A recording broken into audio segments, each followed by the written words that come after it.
Ok, entonces, la clase pasada habíamos introducido las nociones de ruptura espontánea de simetría y de unificación electrodébil para compatibilizar, ¿sí? Con la fenomenología digamos, el uso de una simetría SU2 left, ¿no? Para las interacciones débiles. Eh, la idea era que si uno hacía una implementación apurada de la simetría SU2 left para las interacciones débiles, surgían varios problemas, ¿sí? Entre ellos, por ejemplo, el hecho de que digamos, el lagrangiano de SU2 left no nos explicaba cómo se iban a acoplar los mediadores débiles cargados que uno necesitaba para describir las interacciones débiles, por ejemplo, los decaimientos beta o los decaimientos de los piones cargados, cómo se iba a acoplar esos bichos que tienen carga eléctrica con el campo electromagnético y el resto de las partículas cargadas. Eso no estaba en el lagrangiano de SU2 left y tampoco estaba en el lagrangiano del electromagnetismo. Entonces, una descripción así iba a ser necesariamente incompleta. Y eso, digamos, eso lo solucionaba la unificación al, digamos, proponer que el fotón físico, digamos, no fuera puramente un campo de gauge asociado a la simetría U1, como habíamos pensado hasta ese momento, sino una especie de combinación lineal entre el campo de gauge U1 y un campo de gauge de SU3, ¿sí? La tercera componente de SU3. ¿Por qué? Porque entonces ahora el fotón físico, a través de su componente, digamos, SU3, veía a los demás mediadores de SU2 left. ¿Okay? Otro problema que tenía la implementación así directa era el hecho de que en la realidad los mediadores, el mediador débil neutro, o sea, el de las interacciones sin intercambio de carga, que nosotros habíamos llamado Z0, en la práctica sí se acoplaba con las componentes right de los leptones cargados y de los quarks. Y eso nunca podía estar, digamos, en una simetría de SU2 left, justamente porque es left y entonces no involucra las partes right. En cambio, digamos, en un esquema unificado donde el Z0 es una combinación lineal de la tercer componente de SU3, pero también de un pedazo de U1, ¿sí? Entonces, a través de esa componente U1 veía digamos, las partículas right, ¿ok? Y entonces esos dos problemas estaban solucionados para la unificación.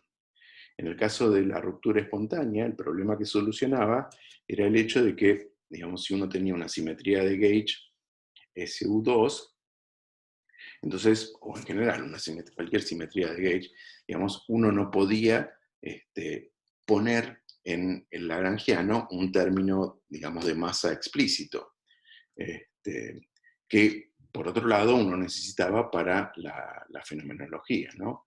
Los experimentos mostraban que los mediadores de las interacciones débiles tenían masas de 80 y 90 gigaelectronvolts que, digamos, no, de ninguna manera podían pasar desapercibidas. Y entonces el mecanismo de ruptura espontánea lo que hacía es introducir la interacción de entre, digamos, los campos de gauge y unos campos escalares, ¿sí? De tal manera que en la descripción efectiva que uno podía hacer desde, digamos, cualquiera de los mínimos que tenía esos campos de escalares, aparecía un término que tenía la pinta y todos los efectos de un término de masa.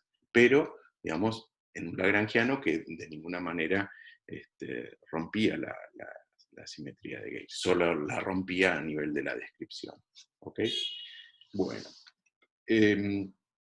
claro, esas ideas, digamos, como ideas sonaban muy bonitas, pero, digamos, lo que uno tiene que hacer ahora, o ver, en todo caso, es que efectivamente se pueden implementar y que, digamos, no queda ningún detalle suelto, ¿sí? Entonces, en la clase de hoy lo que vamos a ver es cómo es esa implementación concreta, y vamos a ver qué consecuencias fenomenológicas tiene, ¿sí?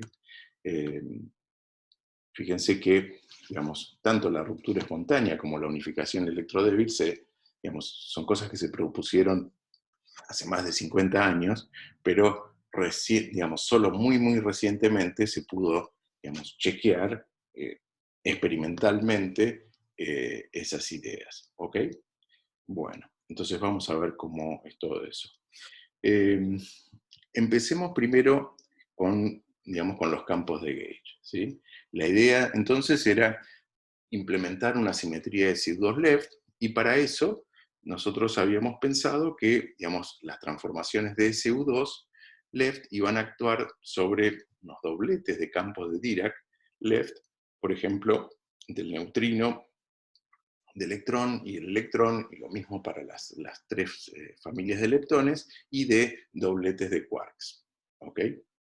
Cada uno de estos, digamos, de estas componentes del doblete left eran, digamos, los campos de Dirac, ¿no? O sea, espinores de 4 componentes, ¿sí? A los cuales nosotros solamente proyectábamos la parte correspondiente a la quiralidad left, ¿ok?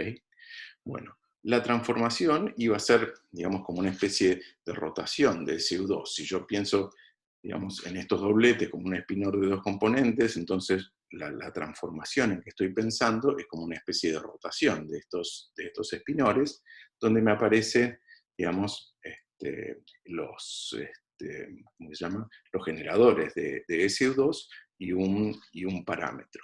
Fíjense que, a diferencia de lo que hicimos hasta ahora, yo ahora de acá en adelante, voy a absorber dentro del parámetro alfa el acoplamiento G. Antes lo ponía explícitamente afuera, pero ahora, para, digamos, hacer las cosas más compactas, simplemente lo voy a absorber. Eso es algo que siempre puedo hacer, redefinir quién es el parámetro alfa, digamos, y la única diferencia con lo anterior es que cuando yo haga ahora digamos, la transformación de gauge y vea cómo me transforma el campo, digamos, en los dos términos, digamos, extra aparece un 1 sobre G. Pero eso es, digamos, todo lo demás es exactamente igual a lo que hacíamos hasta ahora. ¿Ok? Entonces, esta sería la forma en que transforman los dobletes left, ¿sí?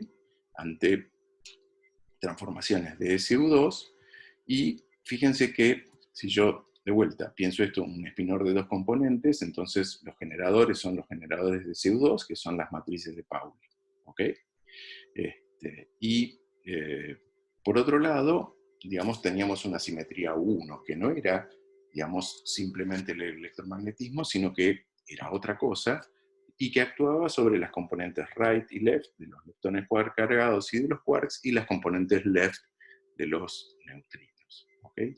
Las transformaciones estas de U1 también, digamos, las podía escribir como una exponencial, donde de nuevo en el parámetro, digamos, beta, absorbí el acoplamiento, digamos, G o Q, ¿ok? Y fíjense que introduje un operador Y, ¿sí? Que sería el análogo del generador de las transformaciones, que no tiene estructura matricial, ¿sí? Pero que toma valores distintos para las distintas partículas, o sea, según sea, digamos, un electron left, un electron right y un neutrino de leptón, un neutrino de electrón. ¿Ok? Bien. Entonces, las transformaciones en general para los dobletes van a tener dos partes, ¿no? La parte, digamos, de SU2, con los 3 generadores de SU2, y la parte de U1, mientras que las partes right solamente van a tener, digamos, una componente U1 en la transformación, ¿ok? Porque SU2 solamente se refiere a las componentes left, ¿ok? ¿Qué más? si yo miro, digamos, los dobletes, estos left, sobre los que actúa SU2, fíjense que es como una especie de spin o isospin, digamos, digamos, de isospin un medio, ¿no? Y entonces uno podría hablar de que, digamos, tanto los neutrinos como los electrones, digamos, van a tener esta especie de isospin, llamémoslo isospin débil, digamos, total, un medio. Van a ser las dos proyecciones de isospin débil, un medio. ¿Ok? Mientras que, digamos, los electrones right, digamos, no tienen, digamos, no tienen isospin, si quieren son singletes de isospin, y uno diría son partículas con isospin débil, cero. ¿Ok? Para, digamos, la hipercarga, ¿sí? Digamos, este operador adicional que yo inventé como si fuera una especie de generador de U1, ¿sí? Me va a convenir, ¿sí? Asignarle a las dos, digamos, a las dos partículas del doblete una hipercarga -1 y digamos, al electron right una hipercarga -2. ¿Por qué hago esto? Hago esto porque entonces de esa manera yo puedo expresar la carga eléctrica de las partículas, de cualquiera de las partículas, ¿sí? Como la tercera componente del isospin débil más un medio de la hipercarga, ¿sí? Fíjense que, por ejemplo, un electron right sería un bicho que tiene, digamos, isospin débil 0 e hipercarga -2. Y entonces, si calculo la carga, efectivamente me da, digamos, -1. Mientras que un neutrino, fíjense que tiene, digamos, la tercera componente de isospin sería más un medio, ¿sí? La hipercarga es -1 y entonces eso me da que la carga es 0, mientras que para el electrón left, el electrón left tiene tercera componente de isospin menos un medio y hipercarga -1, y entonces efectivamente tiene carga -1. ¿Ok? Esto va a ser, digamos, es una asignación que yo le doy, digamos, a este número cuántico de hipercarga que me reconstruye la carga eléctrica. ¿Ok? Bien. Y entonces, por un lado voy a tener corrientes de SU3, que yo las escribía, digamos, con el campo de Dirac, el campo de Dirac techo, la gamma mu, y el generador, digamos, de los generadores de SU2, ¿ok? Y a nivel del lagrangiano, digamos, las interacciones me aparecían como una interacción entre la corriente de Dirac, ¿sí?, de SU2 y los campos compensadores. ¿Okay? De la misma manera que en el caso de U1, ¿sí?, más familiar del electromagnetismo, uno tenía simplemente el acoplamiento de la corriente esta, ¿sí?, U1 con los campos de gauge, donde acá sí le pongo, digamos, los acoplamientos respectivos. ¿Ok? Bien. Fíjense que lo que yo siempre llamé la corriente electromagnética, que es una corriente de Dirac que involucra tanto a las componentes right como las componentes left, ¿no?, de los campos, la voy a poder escribir como la tercer, digamos, componente de la corriente de SU2 left más un medio de la corriente de U1. ¿Sí? ¿Esto por qué es? Fíjense, la tercer componente de la corriente de SU2 left la tendría que construir, digamos, con el tercer generador de SU2, que es simplemente, digamos, la sigma 3 de Pauli dividido 2, y los dobletes de campos, ¿no? El doblete de, digamos, de campos left y ¿cómo se llama? El techo, ¿no? Los campos techo, ¿sí? Bien. Fíjense entonces que esta matriz lo que selecciona, entonces son, digamos, la componente, digamos, neutrino con neutrino, y con un signo menos de diferencia la componente electrón-electrón. ¿Sí? Okay. Bien.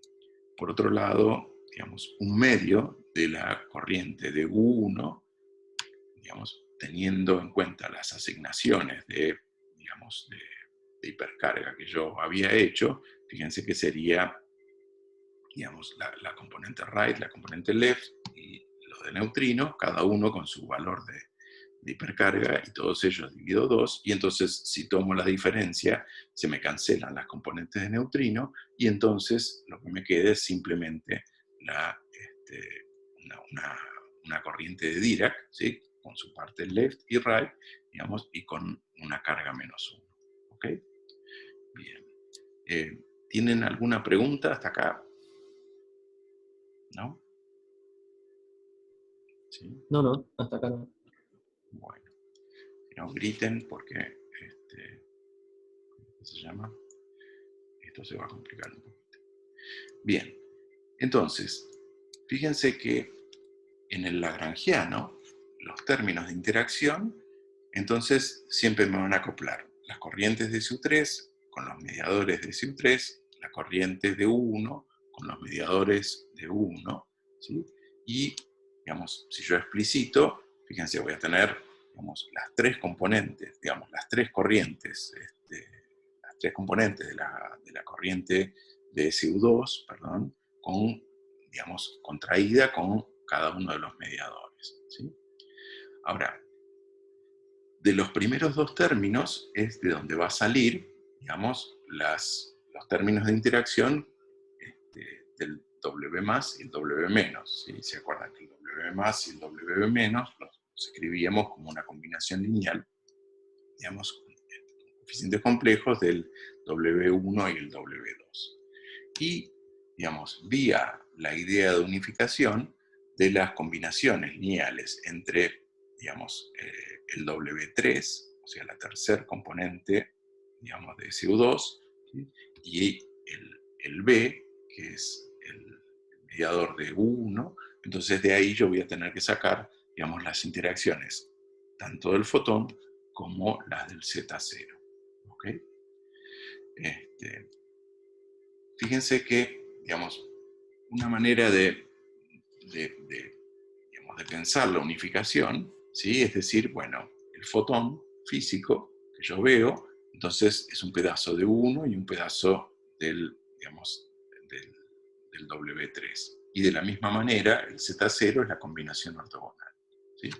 Entonces, resulta, digamos, conveniente, por ejemplo, pensar, como esto es simplemente una rotación, ¿ok?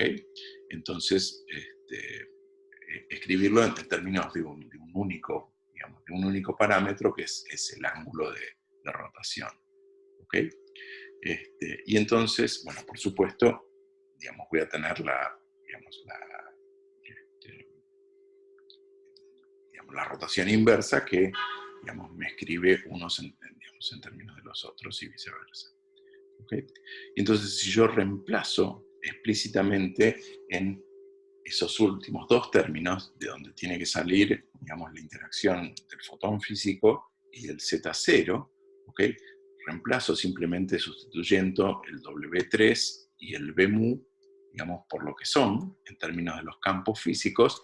Fíjense que, digamos, voy a tener esta expresión que tengo acá, ¿no? Donde, digamos, la corriente de SU3, ¿sí? La J3, va a estar, digamos, acoplada a esa mezcla de fotón físico y Z0 físico, y lo mismo, digamos, la corriente, digamos, de 1, ¿ok?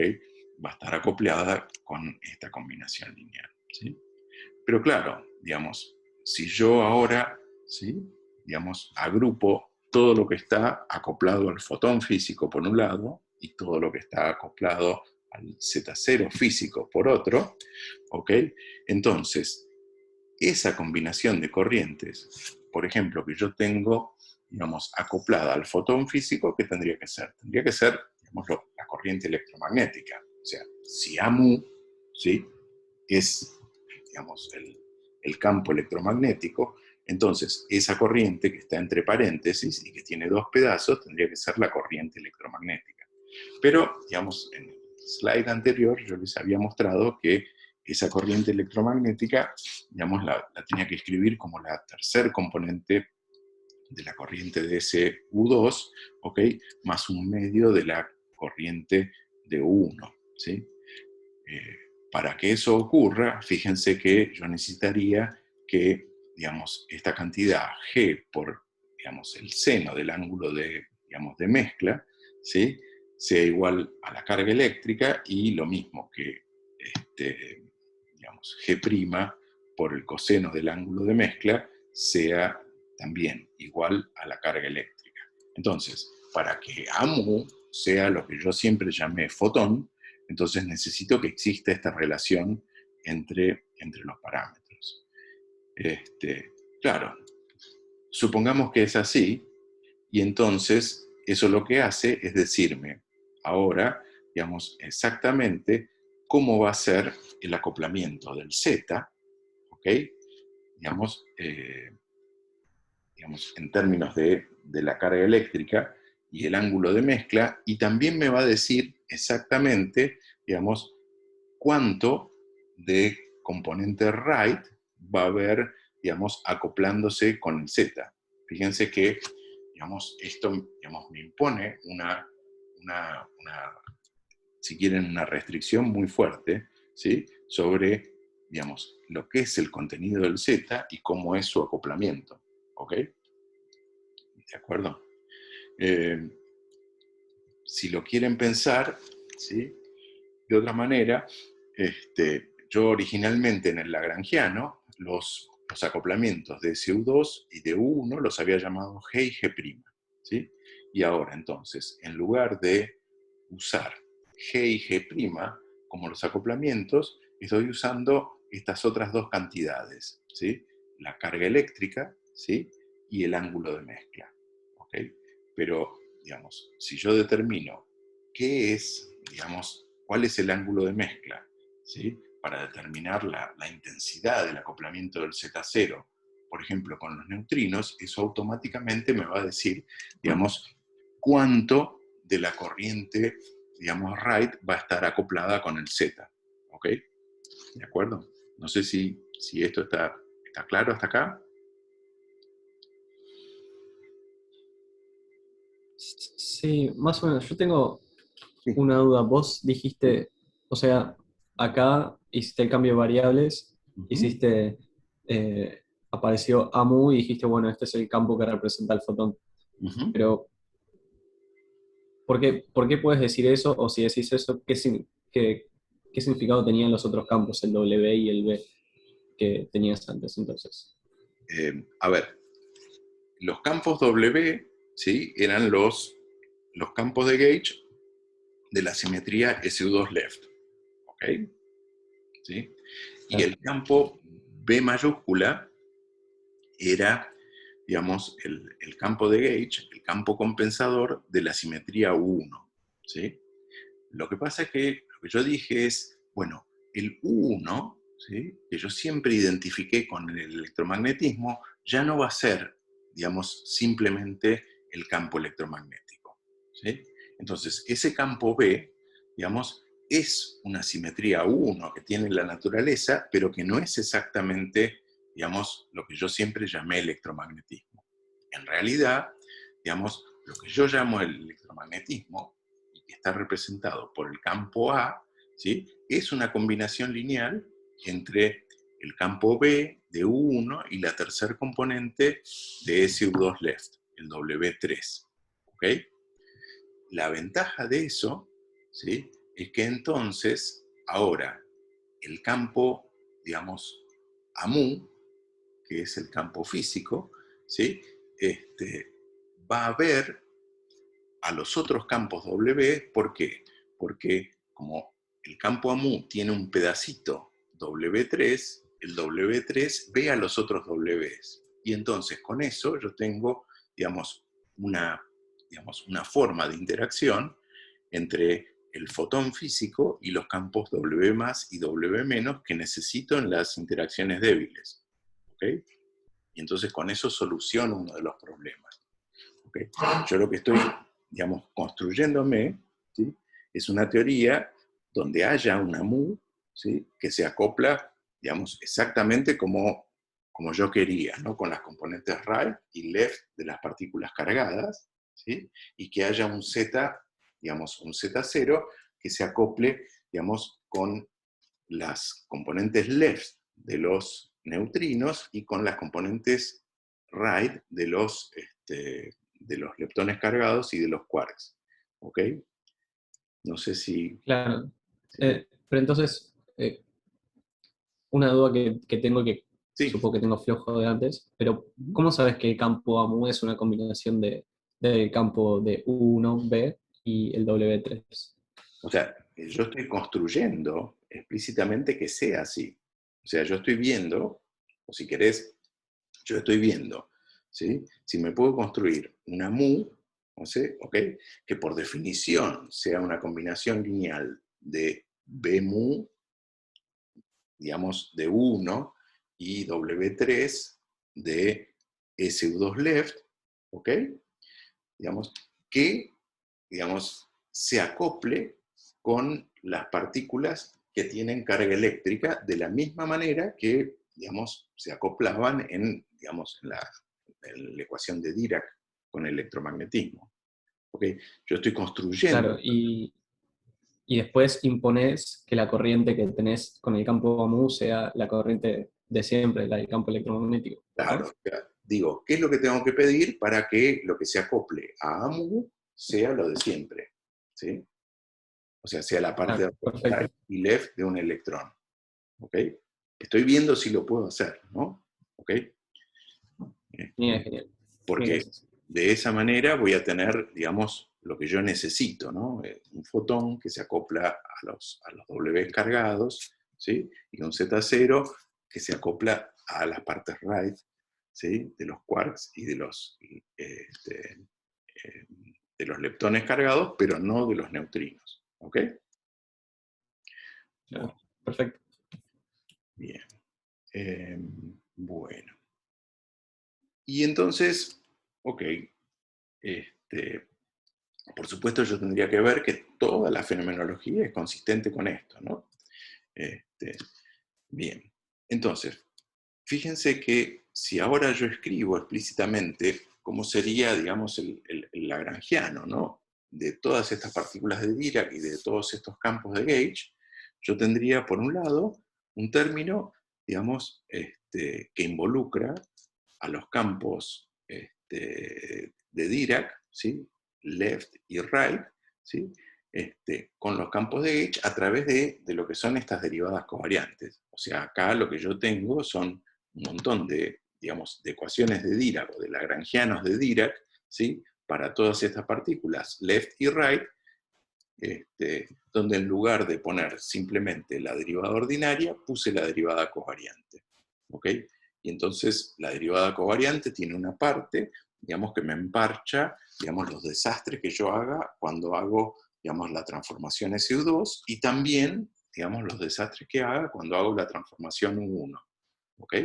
Entonces, esta derivada covariante con las dos partes, U1 y SU2, entonces, digamos, me va a preservar la simetría SU2 left y la simetría U1. ¿Ok? Por otro lado, voy a tener, digamos, digamos otro pedazo, digamos, del lagrangiano, si quieren, donde esté la parte asociado a los campos de gauge puro, el campo de U1, ¿sí? Y el campo, digamos, de SU2 left puro, ¿ok? Que eran antes lo que, digamos, en el caso del electromagnetismo, digamos, me tendría que dar las ecuaciones de Maxwell, ¿sí? Y en el caso de, digamos, SU2 me daban unas ecuaciones modificadas donde además los campos de gauge podían interactuar entre ellos, ¿no? A través del vértice de 3 y de 4 mediadores. ¿Ok? Y después, fíjense, si yo además quiero que, digamos, estos campos de gauge, digamos, tengan una masa generada a través del mecanismo de ruptura espontánea, yo voy a tener que incluir un tercer término donde tenga, digamos, esos campos escalares que yo usaba para implementar la ruptura espontánea con derivadas covariantes de este mismo tipo. ¿Ok? ¿Se acuerdan que el mecanismo de ruptura espontánea consistía en plantear, digamos, primero habíamos empezado con un campo escalar que tenía simetría de reflexiones, ¿sí? Pero, digamos, cuyo potencial, digamos, tenía dos mínimos, ¿sí? Ahora, la elección de cualquiera de esos mínimos, de alguna manera rompía, ¿sí?, la invariancia ante reflexiones que tenía el, el- el potencial. ¿Ok? Y si yo hacía una descripción desde cualquiera de esos dos mínimos, o sea, hacía un cambio de variables y en lugar del, digamos, del campo escalar, escribía el mínimo más un campo, para ese otro campo lo que le aparecía, digamos, era un término de masa. ¿Ok? Eso era el mecanismo de ruptura espontánea. Eso después uno lo generalizaba para un campo escalar complejo o para un doblete de campos escalares, y entonces lo que aparecían eran términos de masa. Vamos a ver si realmente aparecen esos términos de masa en este caso concreto, ¿sí? Fíjense, bueno, acá, digamos, le tengo que asignar un valor de hipercarga a los campos estos escalares, ¿sí? Y, digamos, lo que me conviene es asignarle un valor 1, ¿sí? Bueno, fíjense, los campos estos phi eran un doblete, ¿sí?, de campos de SU2, el phi más y el phi cero eran campos escalares complejos, ¿sí? Y, digamos, yo reparametrizaba y escribía, digamos, esos cuatro campos de esta forma, en términos de, digamos, B, que era el valor, digamos, de uno de los posibles mínimos, ¿sí?, del potencial B corta, ¿ok?, más un campo real, digamos, H, y luego, digamos, fíjense que en el campo original tenía componente real e imaginaria del phi más, real e imaginaria del phi cero, ¿sí? Entonces, de esas cuatro componentes, yo las había reparametrizado en términos de un campo H y otros tres campos, digamos, que los escribo como tita, ¿sí? Ahora, como, digamos, mi lagrangiano, gracias a la derivada covariante, tenía, digamos, era invariante ante transformaciones de gauge, entonces fíjense que yo con una transformación de gauge podía, digamos, anular completamente la contribución de los tres campos tita 1, tita 2 y tita 3, ¿sí? ¿Ok? Entonces, ¿eso qué quiere decir? Que esos campos en realidad, digamos, eran espurios, ¿ok? Entonces, si yo hacía la sustitución de phi por el valor en el mínimo más el campo h, ¿sí?, y me olvidaba de los otros, total, siempre los podía absorber, digamos, con una transformación de gauge de SU2, entonces, ¿qué es lo que va a pasar? Digamos, estos dos términos en la derivada covariante y los equivalentes en el otro factor, ¿no?, del lagrangiano, ¿qué es lo que me van a hacer? Estos dos términos, cuando yo sustituya phi mayúscula, ¿sí?, por digamos, la reparametrización del campo, son los que me van a generar el término de masa, ¿ok?, para los campos B y para los campos W, ¿ok? Fíjense, acá lo que yo escribí es, digamos, reemplazo el campo phi mayúscula, ¿sí?, por su valor en el mínimo, ¿sí?, y voy a arrastrar solamente la parte de B, porque la parte de H va a ser idéntica a lo que yo haga para B. O sea, todo lo que yo encuentre para B, digamos, va a ocurrir para H. ¿Ok? Entonces, lo que escribí ahí son esos dos términos, con la sustitución de phi por el valor en el mínimo, y esto lo tengo que, digamos, elevar al cuadrado en el sentido complejo, ¿no?, porque en el lagrangiano está, digamos, está multiplicando esto por, digamos, la componente adjunta y traspuesta, ¿ok?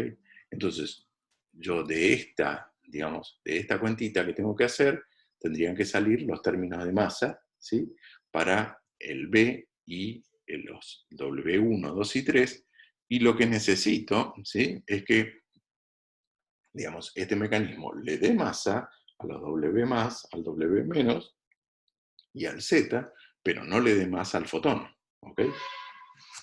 Entonces vamos a ver si eso se puede hacer, ¿ok? Entonces, vamos a hacer, digamos, ¿se entiende la idea de qué es lo que estamos haciendo? Sí, sí.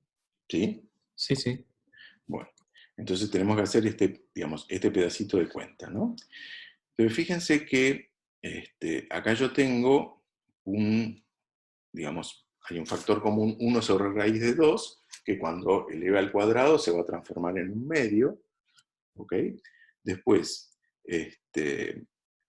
todo lo que yo, digamos, todo lo que yo obtenga, ¿sí?, va a ser proporcional a b cuadrado, ¿ok? ¿De acuerdo? Y, digamos, a este espinor 0,1, ¿ok?, que lo saco ya directamente fuera del cuadrado, y fíjense que en el primer factor, ¿sí?, tengo el generador, que son las matrices de Pauli sobre 2, ¿sí?, y otro término que es G' sobre 2. Entonces, voy a reemplazar el generador por sigma sobre 2 y voy a sacar esos medios de factor común fuera de del cuadrado, ¿ok?, como un cuarto, y entonces me queda simplemente esto también, ¿ok? Por otro lado, como yo voy a multiplicar esto por la cantidad conjugada, eso lo que va a hacer es que, digamos, se me vaya el menos i, ¿no? Porque en el término conjugado esto va a estar multiplicado por i, ¿no? Y entonces i por menos i, digamos, va a ser 1. Y entonces me va a quedar esto como más, ¿sí? Por otro lado, fíjense que ahí adentro del cuadrado yo tengo las matrices de Pauli, ¿ok? Entonces voy a tener la sigma 1 por W1, sigma 2 por W2, sigma 3 por W3, ¿sí? ¿Ok? Y entonces, en la diagonal voy a tener lo que viene de la sigma 3, ¿sí?, por W3, y lo que viene del término en B mu, ¿ok?, que está multiplicado por una identidad de 2 por 2 ahí, ¿no? ¿Ok? Y después, en los términos fuera de la diagonal, fíjense que me van a venir las componentes, digamos, las contribuciones de la W1 y W2, ¿sí? Porque las sigma 1 y sigma 2 son las que tienen componentes fuera de la diagonal, y eso me va a seleccionar, digamos, estos dos términos, ¿no? ¿Ok? Bien. Entonces, esto sería la pinta de lo que yo tengo que calcular, y luego, bueno, ahora tendría que hacer el producto entre la matriz esa de 2 por 2 y el espinor de dos componentes, que trivialmente me selecciona, digamos, la segunda, no sé, digamos, sí, me selecciona la segunda fila de la matriz, ¿ok?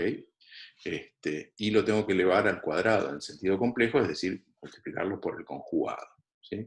Ahora, cuando hago eso, el primer término, o sea, multiplico g por W1 menos IW2 al cuadrado, eso me da directamente W1 cuadrado más W2 al cuadrado, ¿no? Porque los términos cruzados se van, ¿ok? Y lo mismo para, para la segunda fila, ¿ok?, que es, ¿cómo que se llama?, que es, no tiene coeficientes complejos, ¿ok? Y entonces acá lo que tendría que hacer, sí, es sustituir W1 y W2 en términos de W más y W menos, y sustituir W3 y B mu en términos de, digamos, A mu y Z0, ¿ok? Bueno, si uno hace eso, fíjense, lo que voy a tener, digamos, al final del día son términos donde tengo, digamos, W más multiplicando a W menos, Z mu multiplicando a Z mu, y A mu multiplicando digamos, a A mu, digamos, que son términos cuadráticos en esos campos, y entonces son, digamos, términos de masa, ¿ok? Me quedarían como términos de masa de una ecuación de Klein-Gordon, ¿sí? Ahora, el valor que van a encontrar para, digamos, la masa de los Ws, ¿sí?, es un medio de B, ¿ok?, por G, para la masa de los Z, es un medio de B por esta raíz de G, digamos, G', ¿ok? Y para el fotón exactamente 0, ¿sí? Esto, digamos, no es magia, sino que viene de, digamos, la forma en que yo elegí el mínimo del, digamos, del potencial B. O sea, de todos los mínimos posibles, de los infinitos mínimos, yo justo elegí el mínimo que correspondía a que la componente real de φ0 fuera B y, digamos, la componente imaginaria fuera 0 y las dos componentes de φ más fueran 0. Esa es una elección particular de mínimo y esa elección de mínimo es la que, en definitiva, me hace que, digamos, ¿cómo que se llama? La masa del fotón sea 0, que es lo que yo necesitaba, digamos, a nivel fenomenológico. Pero también me implica relaciones entre las masas del W, los zetas, los acoplamientos y los ángulos de mezcla, ¿sí? Si ahora yo uso, ¿se acuerdan? Esa condición que yo necesitaba para que el fotón se acoplara exclusivamente con la, digamos, corriente de Dirac, con la corriente electromagnética, yo necesitaba esta relación entre G', digamos, el ángulo de mezcla y la carga eléctrica, ¿sí? Si ahora yo sustituyo eso, digamos, trabajando un poquito, digamos, lo que uno encuentra es que la masa del Z queda conectada con la masa del D, digamos, exclusivamente a través del ángulo de mezcla, ¿sí? Y fíjense que, digamos, experimentalmente la masa de Z, que se mide, digamos, mirando dónde está el pico, digamos, de los propagadores, ¿sí? Es 91 y la masa del W es casi 80, que hace que el ángulo de mezcla sea 30. Entonces, fíjense que el ángulo este de mezcla, fíjense que lo que me dice es cuánto, ¿sí? de U1 y cuánto de SU3 hay en el fotón, ¿sí? Y lo mismo para el Z0, ¿sí? Si el ángulo de mezcla fuera 0, entonces, digamos, el fotón físico a mu sería puro U1. En la medida en que el ángulo, digamos, no es 0, entonces me empieza a aumentar la componente de SU2 en el fotón. Y entonces esto lo que me está diciendo es que, digamos, la componente de SU2 en el fotón, digamos, es como una rotación en 30 grados, ¿ok? ¿Sí?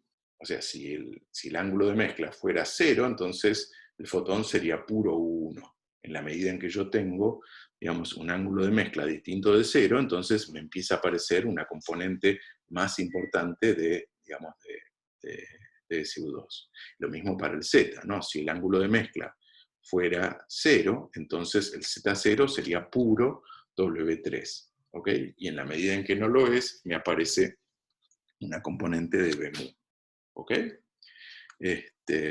Bien. Fíjense entonces también que, digamos, la relación entre las masas del Z y el W quedan emparentadas por el ángulo de mezcla, ¿sí? ¿Ok?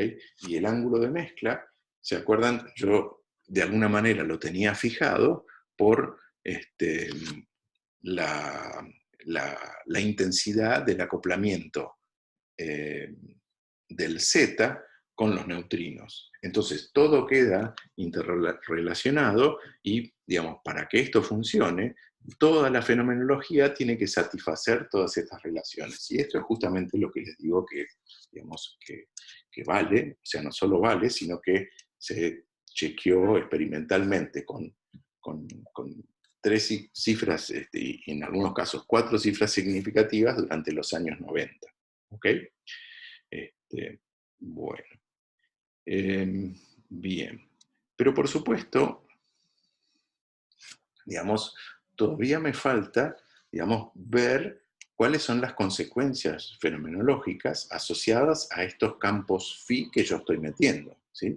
Fíjense que estos campos phi que yo estoy metiendo, digamos, están interactuando con los campos de gauge y entonces eventualmente van a tener que, digamos, producir señales en experimentos que yo, digamos, donde intervengan estos W. Lo que yo aprendo acerca de, digamos, de estos campos, digamos, escalares, en particular del H, es que el B, que era, digamos, el valor del campo, digamos, en el mínimo, es del orden de 246 gigaelectronvolt. Esto simplemente sale de ver cuánto salen, digamos, cuánto vale digamos, la masa del W, el Z, y los acoplamientos débiles. ¿Ok? ¿Sí? ¿Hasta acá estamos bien? Estamos bien, pero tengo una duda. Sí, dale. Las masas, la masa de W, de Z y de A, ¿de dónde salían?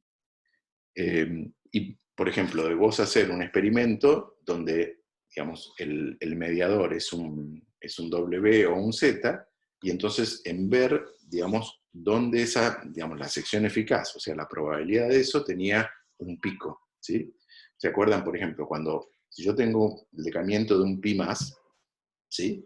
En electrón y, a ver, no, el pi más sería en un positrón y un neutrino de electrón, ¿ok? Digamos, ese decaimiento es a través de un W. Ese W, digamos, tiene un propagador que es de la forma 1 sobre la masa al cuadrado menos Q cuadrado, donde Q es la energía, digamos, digamos, transferida, ¿no? O sea, la energía, si quieren, del centro de masa del sistema electrón-neutrino. Entonces, esa sección eficaz, digamos, va a tener un pico justo, digamos, cuando la energía, ¿sí?, en el sistema centro de masa sea exactamente la energía del W. ¿Ok? O digamos, lo mismo si yo tengo una interacción donde, digamos, choquen dos protones y se aniquile, digamos, un U con un anti-D, ¿sí? Eso va a estar mediado por un W más, y entonces esa reacción, en función de la energía, va a tener un pico justamente en la masa del W. Y lo mismo para el Z, ¿sí? Cuando yo tenga Sí. supónganse, un choque entre un protón, digamos, entre dos protones, ¿sí?, a alta energía, y en el estado final veo dos, un electrón y un positrón, o neutrino antineutrino, que en realidad no veo nada, ¿sí? Esa sección eficaz justamente va a tener un pico, ¿sí?, exactamente en la masa del Z, ¿ok? Está bien. Sí, yo igual decía en la cuenta, viste ¿Cómo? arriba, viste en la última igualdad, Sí, cuando resolves los cuadrados y después te queda, bueno, todo en función de sí. W más y Ujú. eso. Y después pones, por ejemplo, que la masa W es un medio de B por G. Sí. ¿Eso de dónde sale? Es simplemente de reemplazar, a ver, ahora te voy a, o sea, vos sustituís, ¿ok? W3, ¿ok? Sí. Por lo que es, y B por lo que es, o sea, en función de Ah, ok. zeta mu, y entonces simplemente agrupás, ¿sí? Haces la sustitución y agrupás los coeficientes, ¿ok? Claro, tenés razón. Ese coeficiente que sale, bueno, va a ser una porquería inmunda en términos de B, G y G', ¿ok? Está ¿Sí? bien, sí, sí, sí. Sí, es Buenísimo. simplemente hacer la sustitución, eso se lo dejo a ustedes, ¿no? Si no, no terminamos mal, Perfecto. ¿ok? No, sí, perdón, me había perdido. Gracias. O sea, Yo tengo una pregunta sí, relacionada con lo que hablabas antes, que no tiene que ver con la cuenta, pero eh, ¿por qué si estas partículas de interacción Z y W son tan masivas y suelen estar relacionadas a procesos con tiempos de vida media más largos, por qué tardaron tanto en descubrirse o en medirse? a ver, ¿por qué tardaron tanto en medirse? A ver, el problema es que, digamos, al ser tan masivas, ¿ok? Para vos producirlas en el laboratorio, tenés que hacer una colisión, por ejemplo, entre dos protones a una energía muy, muy alta, ¿sí? Eso por un lado. Entonces, recién digamos, en la década del entre la década del 80 y la década del 90, digamos, los aceleradores tenían suficiente energía para hacer que, digamos, efectivamente uno produjera, ¿sí?, este mediador, ¿sí?, en el medio de una reacción, y, digamos, uno barriera un rango de energía suficiente para que se viera que efectivamente había un pico, ¿sí? Claro, sí, sí, sí. O sea, es una cuestión de cuánta energía Tecnológica, puede llegar en el... Claro, exactamente. Y por otro lado, digamos, estos bichos siempre involucran, a ver, siempre, digamos, son interacciones débiles, y las interacciones débiles son mucho menos probables que las interacciones electromagnéticas, ¿sí? Entonces, para ver, ¿ok?, para ver el efecto de esa interacción débil, digamos, sobre todo el fondo de una interacción electromagnética, digamos, la medición tiene que hacerse con una precisión y una estadística enorme, ¿ok? Y, ¿cómo que se llama? Entonces, hay también un desafío por el lado de la técnica de detección y la estadística que tiene que tener el proceso, ¿sí? O sea, las primeras evidencias del Z, digamos, del Z fueron en los años 70, justamente por esta dificultad, ¿sí? A los Ws, en realidad, digamos, se pensaba, ¿sí?, ya, digamos, en los años 40 ya se pensaba que podían existir, pero no tenían, digamos, la precisión, los experimentos para poner, digamos, en evidencia sus características. Eso recién se pudo hacer, digamos, con detalle en la década del 80. Y aún así, digamos, todavía en esos experimentos no se veía nada, o no se comprobaba, digamos, que efectivamente sus masas salieran de un mecanismo de ruptura espontánea, ¿sí? ¿Por qué? Porque, digamos, no había ninguna evidencia experimental asociada al campo H, y eso es lo que tuvo que esperar hasta, digamos, el 2012, 2013, ¿ok? Ahora lo vamos a ver con un poquito más de detalle, ¿ok? perfecto. Genial. Fíjense que, digamos, de la misma manera que yo le genero masas para los campos de gauge, también puedo usar el mecanismo de ruptura espontánea para generar masas de los campos fermiónicos. Para eso, digamos, uno podría hacer muchas cosas. La más simple posible, ¿sí?, es acoplar los dobletes de campos de fermiones, ¿ok?, electrón y neutrino, con, digamos, los dobletes de campos de ruptura espontánea, el campo phi mayúscula, ¿ok? Si uno, digamos, se fabrica, por ejemplo, un lagrangiano, estamos inventando un lagrangiano, ¿no? Estamos inventando simplemente un lagrangiano que involucre a los campos de Dirac, a los campos de ruptura espontánea, y que, digamos, sea invariante, digamos, sea invariante de gauge U1 y SU2, y además me dé un término de masa. ¿Cómo me da un término de masa esto para los electrones, ¿sí?, y no para los neutrinos? Bueno, fíjense que si yo ahora hago la sustitución del campo phi por, digamos, la reparametrización en el mínimo, ¿ok?, y sustituyo, eso automáticamente, digamos, me selecciona, ¿ok?, me selecciona términos donde aparecen la parte right y la parte left de los campos de electrón, ¿sí?, multiplicado por la constante B, y otro término idéntico, digamos, donde en lugar de B tengo H, ¿ok? Pero no me aparece nada relacionado con los neutrinos, ¿sí? ¿Por qué? Porque en los campos estos phi mayúscula tengo un 0, y eso me cancela, digamos, automáticamente digamos, un término de masa para los neutrinos, ¿ok? Fíjense que esta manera de combinar los campos right y los campos left, ¿sí?, es una de las maneras posibles de escribir un término de masa. Y entonces, estas constantes que yo puse ahí, G sub B por B sobre raíz de 2, sería exactamente, digamos, lo que yo necesitaría para generar un término de masa, ¿sí?, en el lagrangiano, ¿sí? O sea, una masa de Dirac. ¿Ok? Ahora bien, la masa del electrón, ¿sí? Es, digamos, en medio MeV. ¿Ok? ¿Sí? Mientras que el valor de B, que sale de medir, digamos, las masas de los Ws y los Zs, ¿ok? Y el acoplamiento débil, digamos, es del orden de 246 gigaelectronvolts, ¿sí?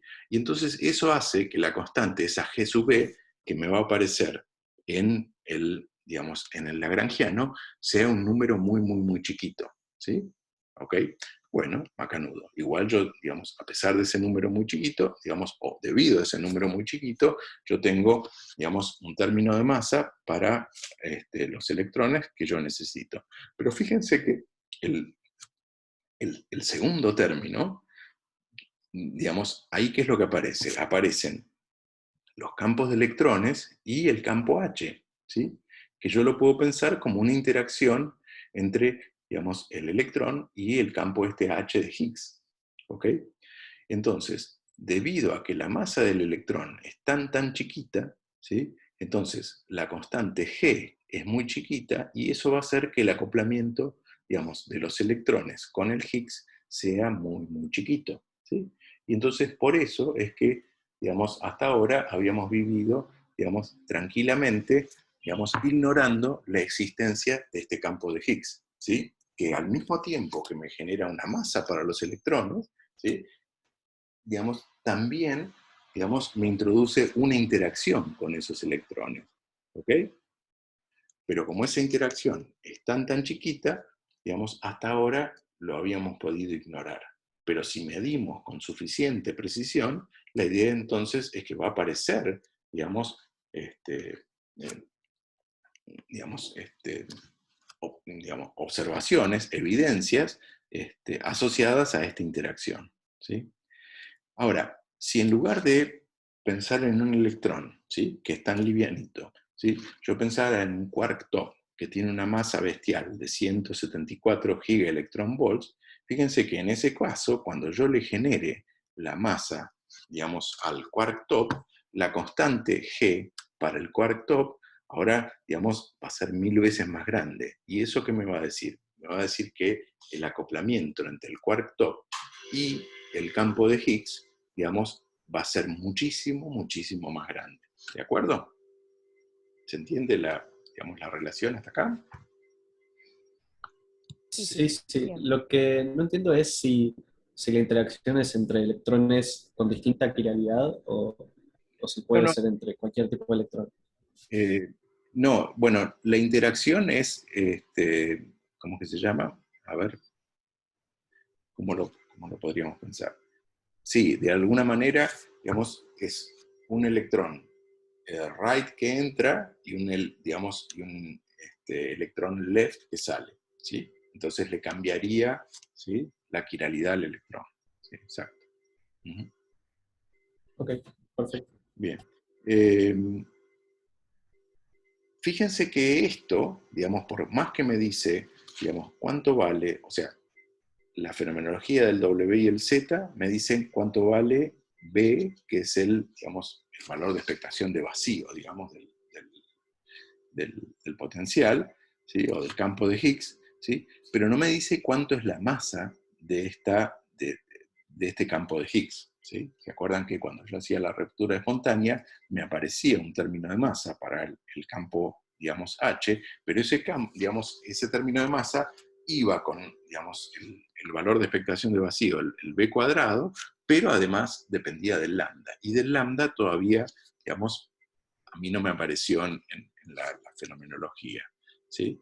Fíjense que, de nuevo, para ver cuál es la masa, ¿sí? Yo lo que tendría que hacer es, por ejemplo, un proceso donde el Higgs se produjera como una partícula intermediaria y entonces asociada a esa, digamos, a ese paso intermedio, digamos, donde se genera el Higgs, que es esta rayita violeta, digamos, va a haber un propagador y ese propagador va a tener un pico digamos, en la masa del Higgs. ¿Ok?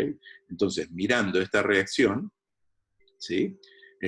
Lo que yo podría llegar a ver eventualmente es es un pico, ¿sí?, en la sección eficaz correspondiente debido a la presencia del Higgs, ¿sí?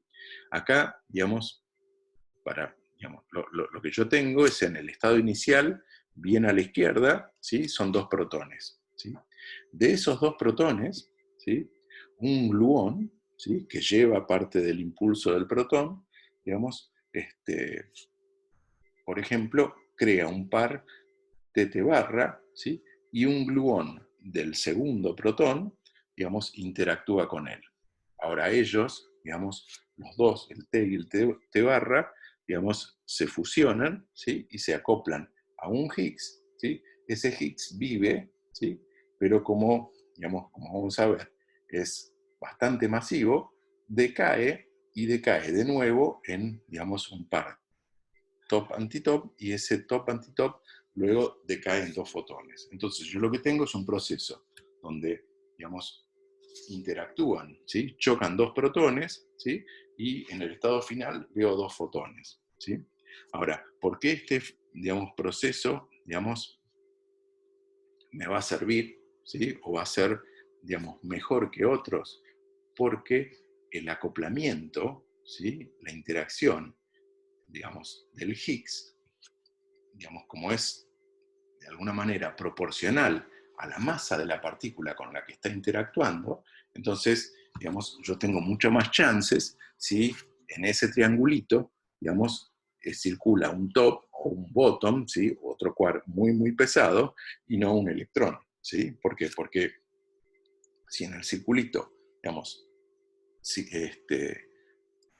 hay, digamos, un electrón nunca podría haber, ¿sí?, porque no se acoplan con los gluones, pero un quark, ponerle un quark liviano, ¿sí?, si yo tuviera un quark liviano, entonces, como el acoplamiento del Higgs con ese quark liviano es muy, muy chiquito, entonces la probabilidad de ese proceso va a ser muy, muy chica, ¿sí? Lo mismo, digamos, también puedo tener, digamos, hay distintas formas de producción y formas de decaimiento. En este caso, lo que tengo es que el Higgs decae en un par, digamos, Z y Z',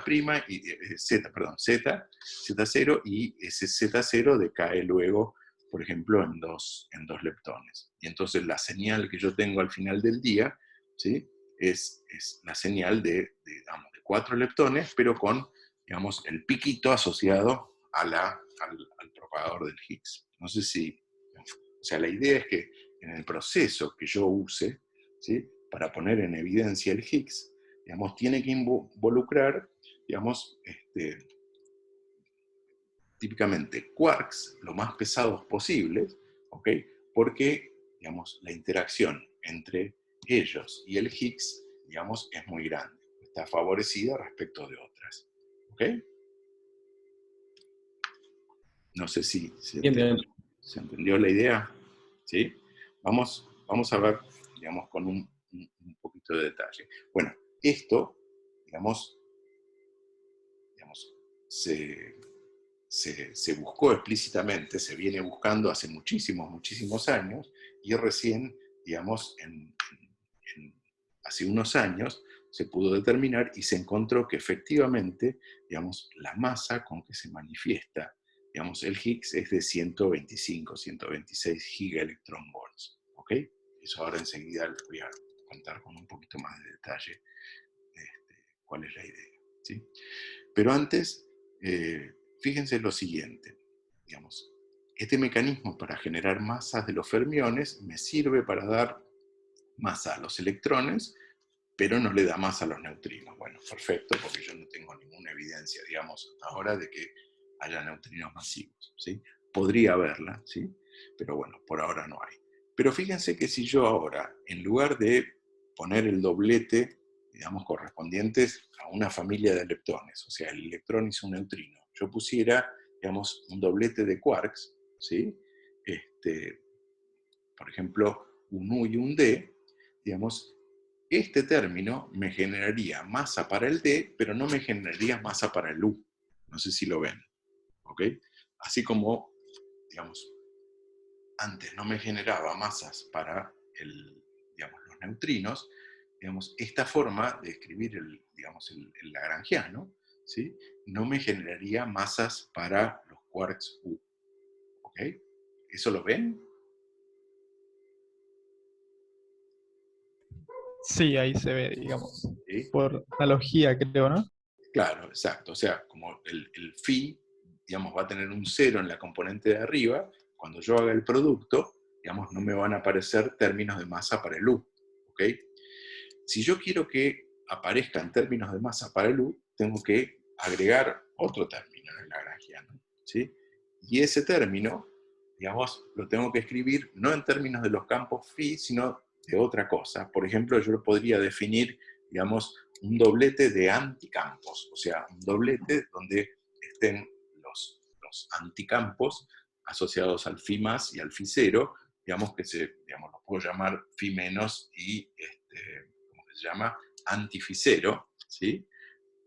Donde estos campos tienen, digamos, los anticampos tienen todas las propiedades, ¿cómo que se llama? Todos los números cuánticos aditivos invertidos, ¿no? Si el phi más tenía carga más, el phi, digamos, su antipartícula, el phi menos, tiene carga menos, ¿sí?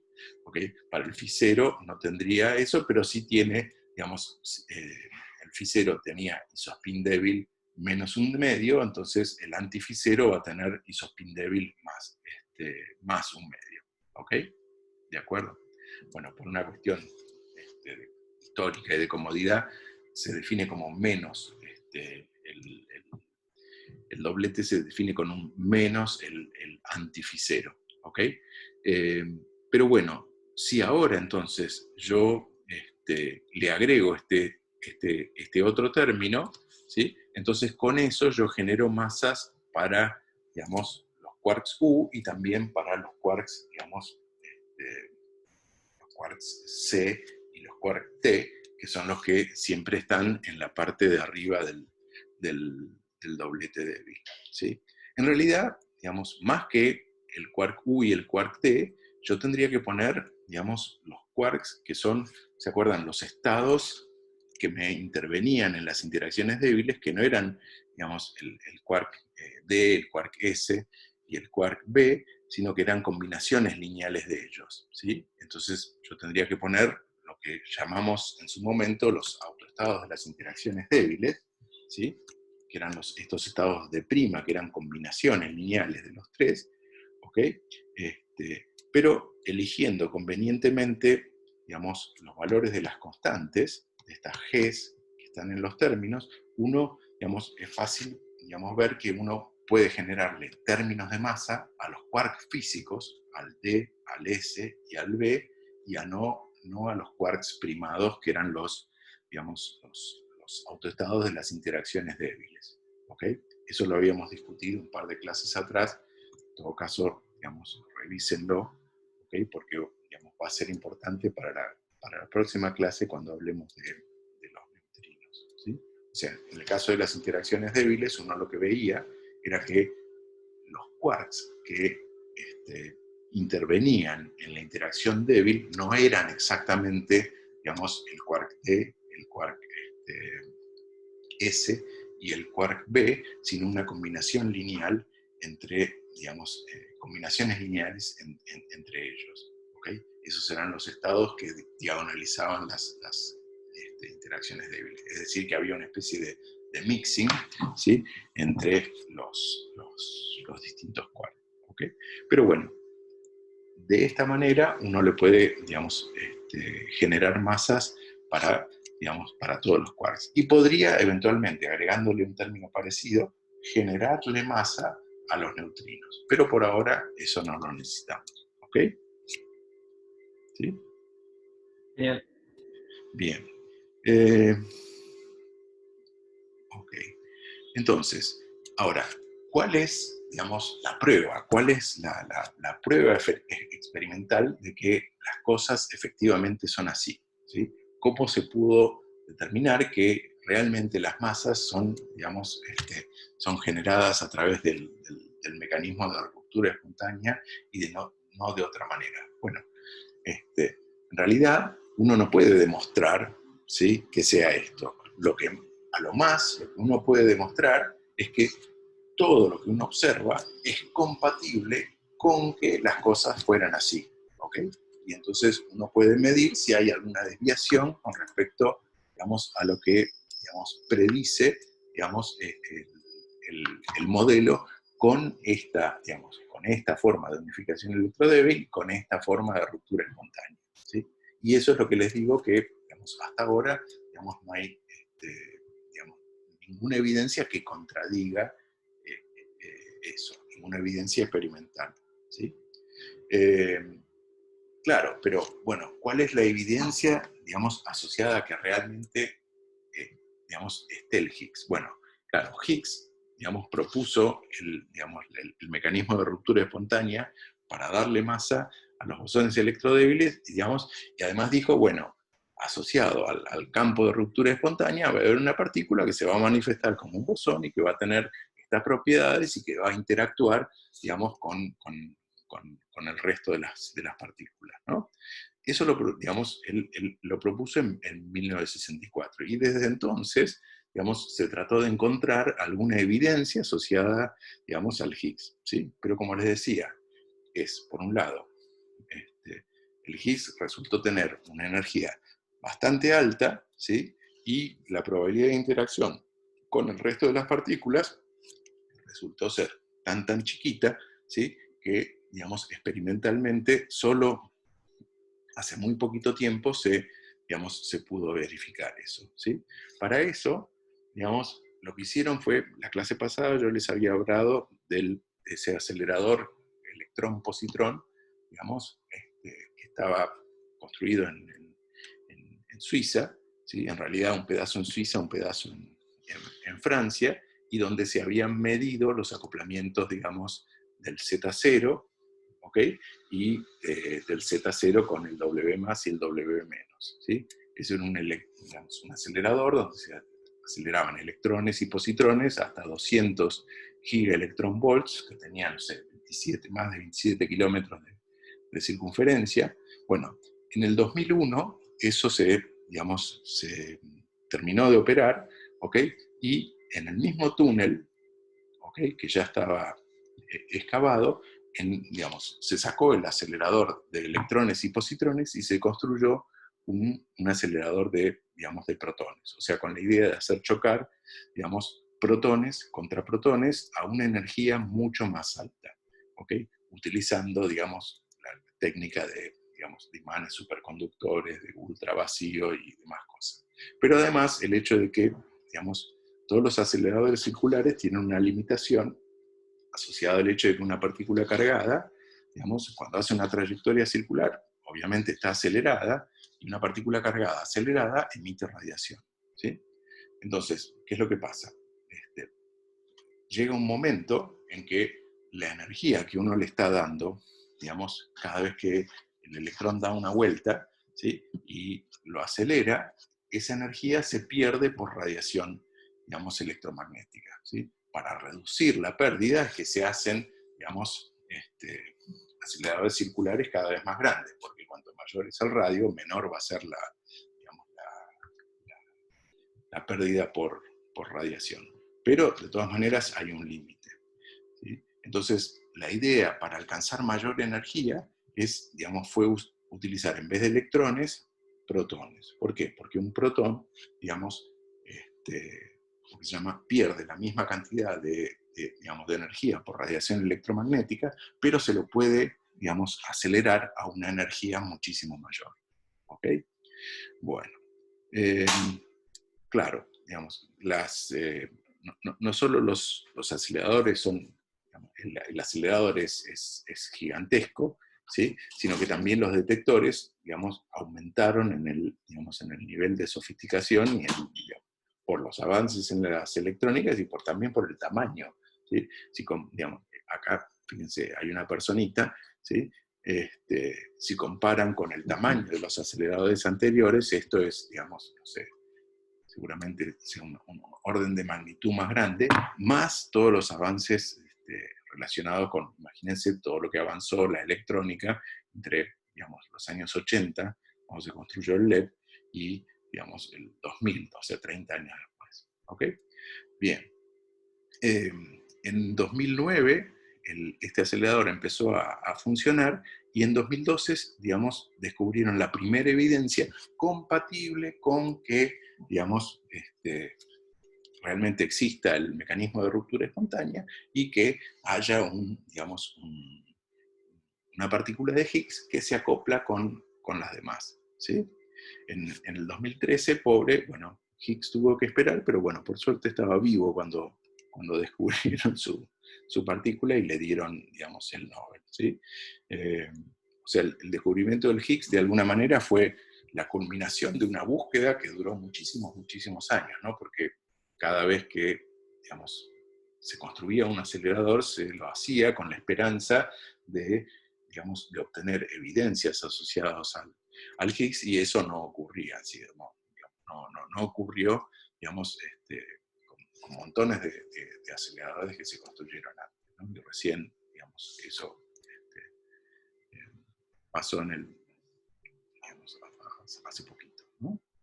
En ese sentido, digamos, la verificación del Higgs, o si quieren, de física compatible con la existencia del Higgs, ¿sí? Fue un éxito. Sin embargo, digamos, ¿cómo se llama? La gente, además de chequear que existiera el Higgs, también, digamos, tenía la esperanza de que hubiera evidencias de física, digamos, más allá, digamos, de este modelo estándar de las interacciones. O sea, que hubiera evidencias de física que no estaba contemplada en el modelo estándar y para la cual, digamos, hay muchas motivaciones, hay muchísimas razones para pensar que esto no es toda la historia, ¿sí? Sino que es solamente un pedacito. La gente esperaba que hubiera, pero, digamos, hasta ahora no hay ninguna evidencia. ¿Ok? Como les decía antes, el mecanismo, digamos, preferido por la naturaleza para producir el Higgs, el mecanismo más probable, ¿sí? Es el mecanismo donde un gluón de un protón, ¿sí? Genera un par TT barra o BB barra, ¿sí? Y, digamos, un gluón de otro protón, ¿sí? Interactúa con él, ¿ok? Y de tal manera que el TT barra se fusiona o se aniquila en un Higgs, ¿ok? Digamos, este mecanismo de producción es prácticamente un orden de magnitud, ¿sí? Más probable que cualquiera de los otros posibles, digamos, de producción de Higgs, por varias razones. Una, digamos, porque el acoplamiento entre el Higgs y, digamos, el top, ¿sí? Es muchísimo más, digamos, es muchísimo más intenso que para otras partículas más livianas, ¿sí? También porque, digamos, la probabilidad de encontrar, digamos, un gluón en el protón es muy, muy alta, ¿sí? ¿Cuál es la idea? Fíjense que, digamos, nosotros en el modelo de quark nos decía que en el protón había, digamos, eran, digamos, 3 quarks, ¿no? 2 quarks U y un quark D. Claro, eso, si quieren, es, digamos, es la visión más naive que uno puede tener de un protón. ¿Por qué? Porque esos quarks, nosotros sabemos que están interactuando vía interacciones fuertes, ¿sí? Y de hecho, digamos, son los gluones, son los campos de gauge de QCD los que los mantienen, digamos, unidos y confinados dentro de los protones, ¿ok?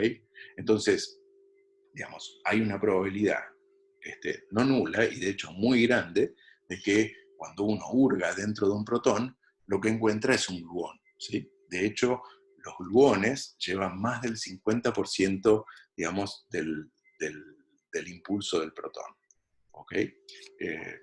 Fíjense, acá, digamos, lo que está representado, ¿sí? Son las probabilidades de encontrar distintos tipos de quarks y gluones en función de esta, digamos, X, que vendría a ser la fracción del impulso del protón que llevan estos quarks, ¿sí?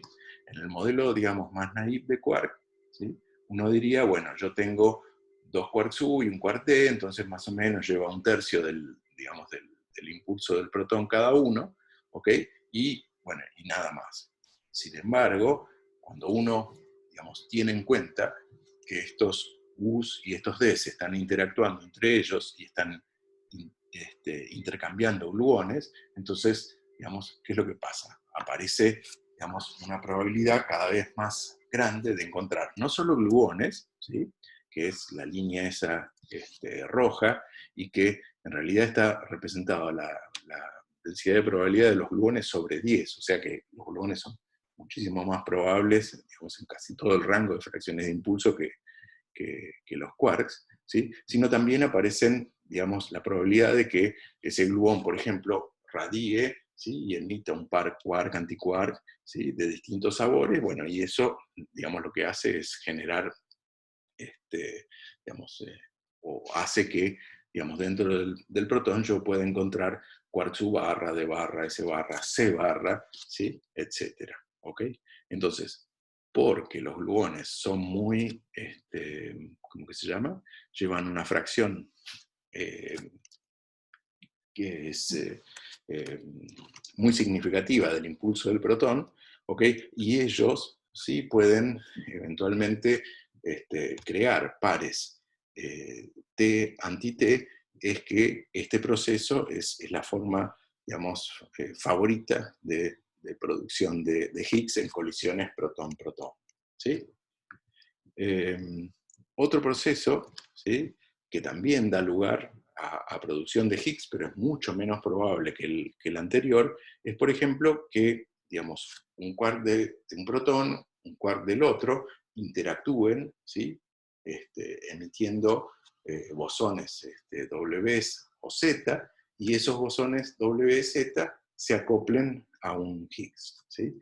¿Qué es lo que pasa? En este caso, digamos, como el W y el Z es muy masivo, entonces tiene un acoplamiento muy grande con el bosón de Higgs, ¿sí? Entonces esa parte es muy probable, pero lo que es menos, digamos, mucho menos probable es el acoplamiento entre los quarks, ¿sí?, y los bosones de los mediadores débiles, ¿ok?, que es justamente una interacción débil, mucho menos probable, ¿ok? Pero también, digamos, existe esta contribución, y bueno, y también uno podría imaginarse que, digamos, un quark y un antiquark, ¿sí?, porque ahora están habilitados para estar dentro del protón, digamos, interactúan, emiten un W o un Z, ¿ok?, y ese W o Z radia, tipo Bremsstrahlung, un Higgs, ¿ok? Pero también es otro proceso posible, pero mucho menos probable, y finalmente, bueno, tenemos este otro, donde, digamos, si bien, digamos, tenemos la ventaja de los gluones, ¿no?, que son muy probables dentro del protón, y tenemos el acoplamiento del top y el Higgs, pero en el estado final, fíjense, comparen contra el primero, digamos, yo estoy perdiendo muchísima energía en generar T y T barras, ¿okay?, que no van a la producción del Higgs, ¿ok? Entonces por eso está bastante suprimido, ¿sí? Así como, digamos, hay distintos procesos o distintos canales, distintas vías para producir el Higgs, también hay distintas vías, digamos, para que el Higgs eventualmente decaiga, ¿sí?, en otras partículas, ¿sí? Ahora, cuando uno elige, ¿sí?, qué vía de decaimiento del Higgs uno va a mirar, no solo tiene que tener en cuenta que la probabilidad de ese canal sea alta, sino que también, comparativamente, comparado con el fondo, ¿sí?, que voy a tener en el proceso, esa señal, digamos, digamos, tenga poco ruido. ¿Qué es lo que pasa? Cuando chocan dos protones, ¿sí?, eso es, digamos, es una bolsa de gatos, ¿sí? Entonces, en el estado final va a haber, digamos, un montón de, ¿cómo que se llama?, de señales. Entonces yo tengo que elegir una señal que, digamos, comparada, o sea que, digamos, claro, comparada con el fondo sea significativa, ¿ok? ¿De acuerdo? Porque por ahí yo puedo tener una señal, digamos, que tiene una probabilidad muy alta, pero que está, digamos, metida en un ruido similar. O sea, hay muchos otros procesos que producen una señal similar, ¿ok? Y por esta razón es que, digamos, el canal favorito de decaimiento es, digamos, el canal en 2 fotones. Aunque no es la probabilidad más, digamos, más grande, sí es digamos, el proceso más ventajoso en términos de la relación entre la señal y el ruido, ¿sí? Otro proceso que también es, digamos, también tiene estas características, ¿sí? Es la producción de 4, digamos, de 4 leptones en el estado final, ¿ok? Bueno, entonces, fíjense, acá lo que vamos a ver, ¿sí? Es una medida de la sección eficaz, ¿sí? Digamos, de producción y decaimiento del Higgs en 2 fotones. O sea, yo es como que agarro y empiezo a contar, digamos, todos los eventos en los cuales yo tengo en el estado final 2 fotones, ¿sí? Ahora, esos 2 fotones, digamos, pueden venir por ese diagrama que yo escribí que terminaba en 2 fotones, pero también puede venir de otros muchos, ¿cómo que se llama? Procesos que también dan lugar a ese estado final de 2 fotones. Entonces yo lo que tendría que hacer es calcular todos los procesos posibles que van a dar lugar a 2 fotones y comparar, digamos, cuánto me va a aumentar, cuántos procesos extra, ¿sí? Que terminan en 2 fotones con una cierta energía, ¿sí? ¿Cómo se llama? Voy a ver debido al Higgs, ¿ok? Y entonces yo lo que tendría que ver es que si existe el Higgs, en lugar de tener el fondo que yo esperaba, debido a los otros procesos, voy a tener, digamos, un exceso debido a la contribución vía el decaimiento del Higgs. Y en ese, digamos, en ese exceso va a tener que tener digamos, un piquito, ¿sí? Justamente cuando la energía de los 2 fotones, o sea, la masa invariante de los 2 fotones, que sería, digamos, la raíz cuadrada de la suma de los cuadrados de los cuadrimpulsos de los 2 fotones, ¿sí? Coincida con la masa del Higgs, porque ahí, digamos, el propagador va a tener un pico, ¿sí? Entonces, acá justamente lo que vamos a ver es en el eje vertical son los eventos, ¿sí? De 2 fotones, y en el eje horizontal, digamos, la masa invariante, o sea, la masa invariante del proceso, ¿no? La suma de los cuadrimpulsos del cuadrado de los fotones, que, digamos, cuando eso sea igual a la masa del Higgs, pica el propagador, ¿sí? Entonces, fíjense, no sé si lo pueden ver bien, que a medida que pasa el tiempo, digamos, uno va teniendo cada vez un número mayor, digamos, de fotones, ¿sí? La línea azul, de eventos, perdón, la línea azul es la expectativa, digamos, que uno tendría si no existiera el Higgs. Y la línea roja, digamos, es, digamos, el fit de los eventos y que es consistente con que yo le agregue a todos esos, digamos, eventos comunes que vienen de otros canales, que yo le agregue los eventos que produciría el Higgs, ¿ok? Entonces, esta sección eficaz está en total acuerdo, digamos, con la predicción de un Higgs, y un Higgs que tendría justito, digamos, el pico digamos, con una masa de 126, en este caso, ¿cómo se llama?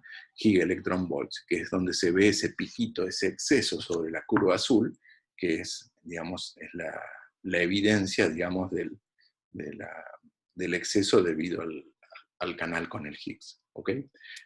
Esto, digamos, también uno lo tiene que medir digamos, para todos los posibles canales, ¿sí? Y chequear, por ejemplo, en el canal que yo les mostré, de 4 leptones en el estado final, ¿sí? Y entonces chequear que efectivamente todas las señales que se miden son consistentes, digamos, con que exista, digamos, un Higgs y digamos, con el valor que predice para la señal viniendo del modelo estándar, ¿ok?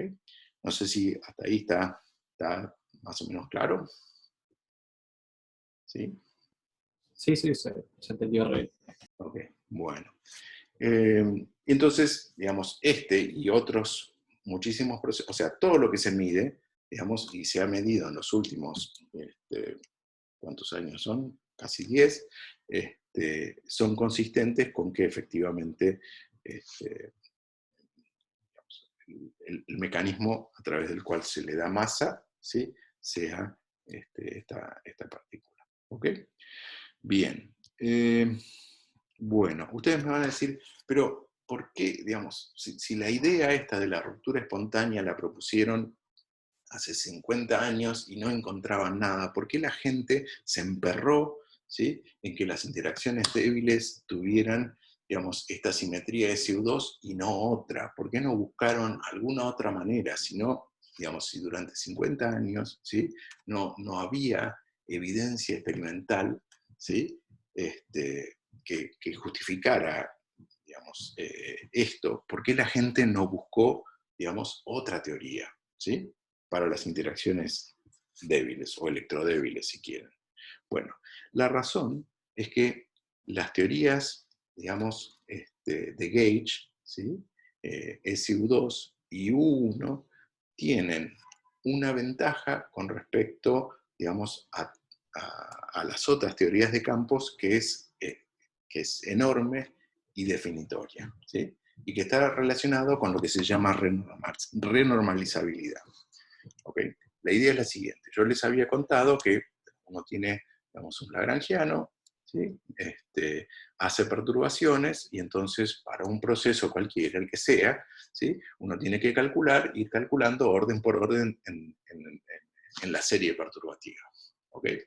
La idea entonces es que lo que uno va a medir es la suma de las contribuciones de todos los órdenes del desarrollo perturbativo, y para que esto tenga sentido, o sea, ir calculando de a poquito, término por término, lo que tiene que ocurrir es que cada término, digamos, de orden superior, tiene que ser más chico que el anterior para que la serie converja.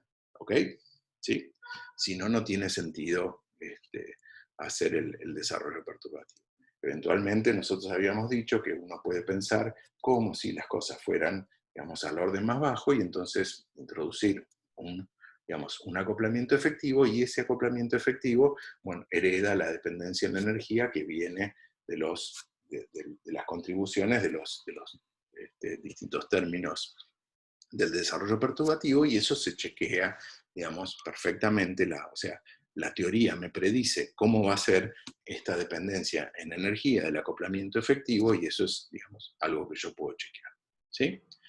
Ahora, lo que no les dije, ¿sí?, es que cuando uno hace este cálculo perturbativo y entonces empieza a calcular las correcciones de orden superior, ¿sí?, que tendrían que ser cada vez más chicas, ¿sí?, lo que ocurre es que estas correcciones de orden superior no son más chicas, ¿sí? Tampoco son más grandes, son infinitas, ¿sí?, lo cual, digamos, quiere decir que no están, digamos, ni siquiera bien definidas matemáticamente. O sea, lo que estoy diciendo es que cuando uno calcula, ¿sí?, específicamente la corrección, por ejemplo, debido a tener ese globito, ¿sí?, de un electrón y positrón en el medio del diagrama, la contribución, que la puedo representar, ¿sí?, en la serie por esta sigma 1, da infinito. ¿Sí? Bien.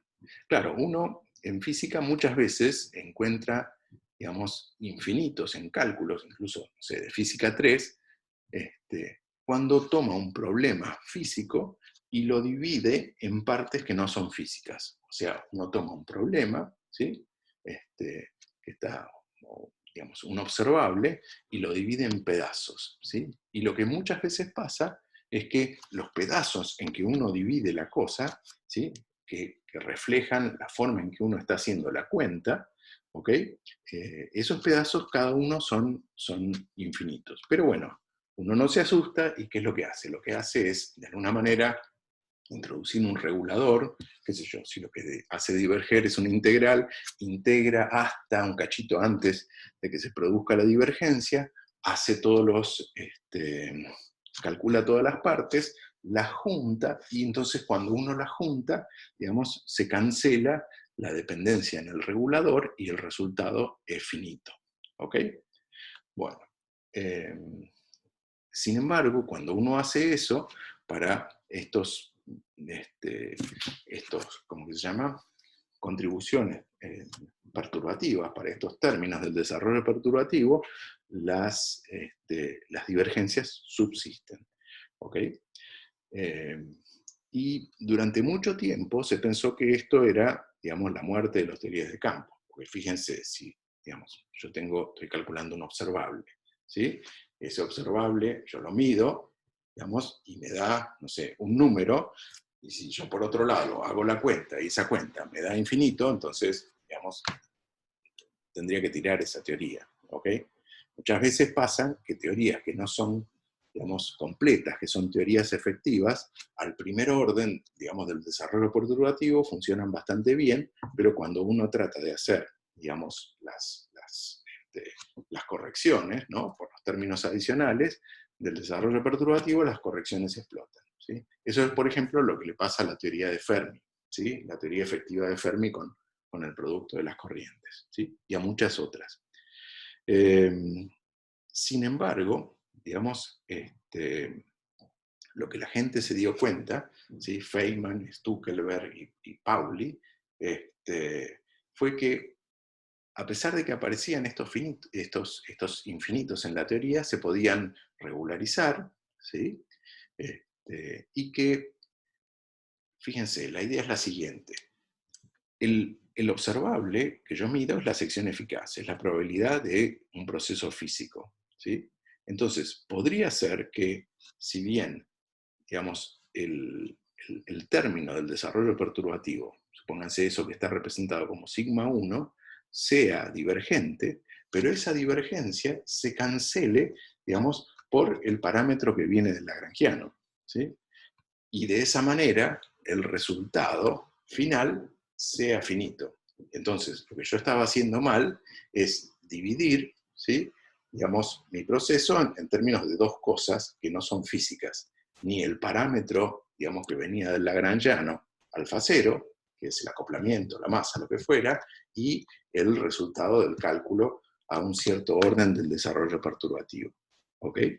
Entonces, para un grupo, digamos, de teorías muy reducidas, entre las cuales están, digamos, las teorías de Gage, ¿sí? Uno puede hacer, digamos, ese proceso, que es decir, que, digamos, las divergencias que me aparecen en el cálculo perturbativo se cancelan, digamos, con los términos del lagrangiano. Por supuesto, para que valga eso, ¿sí? Cualquier divergencia que me aparezca en cualquier diagrama se tiene que, digamos, cancelar con una única prescripción para los parámetros del lagrangiano, ¿sí? Y de esa manera, ¿cómo que se llama? Yo obtengo un resultado que es finito. ¿Ok? Bueno, para el caso del electromagnetismo, ¿sí? Digamos, ya en los años 40, ¿sí? Principalmente Pauli había desarrollado una manera de realizar la regularización y luego, digamos, uno puede demostrar que a todo orden del desarrollo perturbativo esas divergencias se van a cancelar y que efectivamente uno tiene, digamos, resultados finitos, que no solo son finitos, sino que, digamos, se corresponden exactamente con lo que uno mide, ¿sí?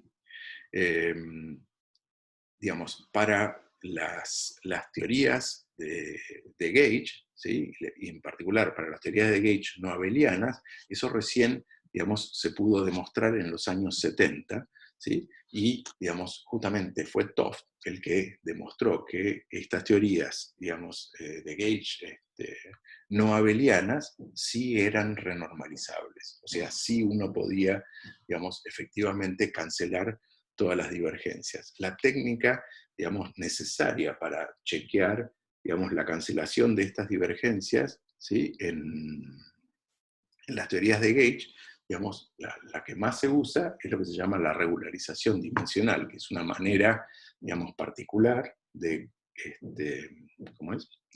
De escribir esos infinitos, ¿sí? La desarrollaron Giambiagi y Bolini, ¿sí? Acá en Argentina, y simultáneamente, digamos, Toft y su director Bellman en Holanda en los años 70. ¿Sí? Y bueno, a Toft y a Bellman les dieron el Nobel porque, digamos, con esa técnica ellos demostraron que, digamos, uno podía renormalizar, digamos, esta teoría de Gauge como SU2, SU3, y en particular renormalizar el modelo estándar. ¿Ok? Y entonces, por esa razón es que, digamos, la gente se emperró durante muchísimo tiempo con buscar una solución que fuera a través de una teoría de una teoría de Gauge SU2-LEF, ¿no? Para las interacciones débiles. ¿Qué más? Por supuesto, hay muchísimas extensiones, ¿sí?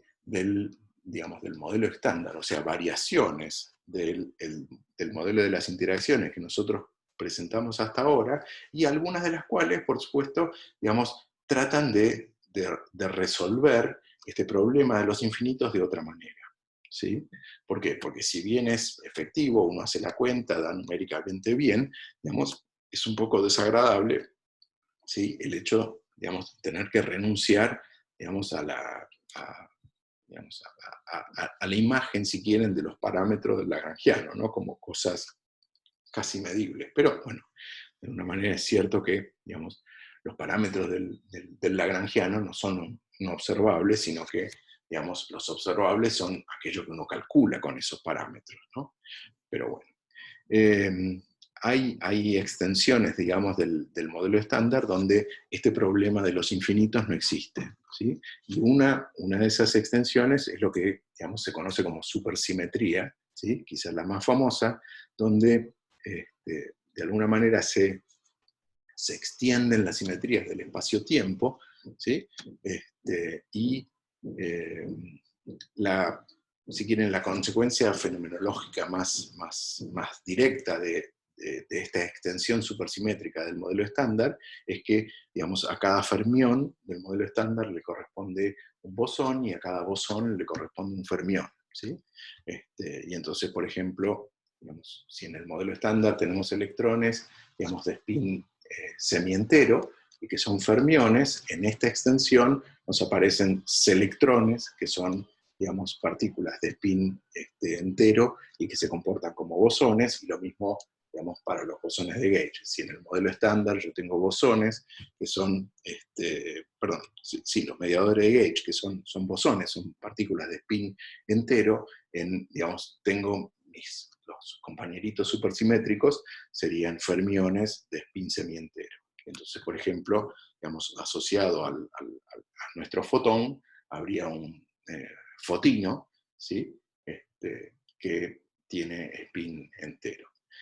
Digamos, la consecuencia de la existencia de estos otros compañeritos supersimétricos, ¿sí? Es que estos diagramas que son divergentes en el modelo estándar, automáticamente son finitos, ¿sí? Y entonces las divergencias se van de un plumazo, ¿ok? Lo cual es, digamos, fantástico, ¿no? Sobre todo para hacer las cuentas, uno tiene que regularizar. Pero, digamos, la consecuencia no deseada o el efecto no deseado, digamos, es que en estas teorías nos falta la mitad del espectro, ¿sí? Porque, digamos, hasta ahora nunca nadie observó un selectrón, un fotino ni un carajino. Entonces, de alguna manera, está bien, si existe esta supersimetría, ¿sí? Tendría que estar terriblemente rota, ¿sí? Y tendría que haber, digamos, evidencia experimental, ¿sí? Entonces, cuando se construyó el LHC, digamos, la gente tenía alguna esperanza de que apareciera evidencia asociada a digamos, a estos compañeros supersimétricos de las partículas, pero hasta ahora, como les decía antes, digamos, no apareció ninguna evidencia de este tipo, ¿no? En las mediciones del LHC.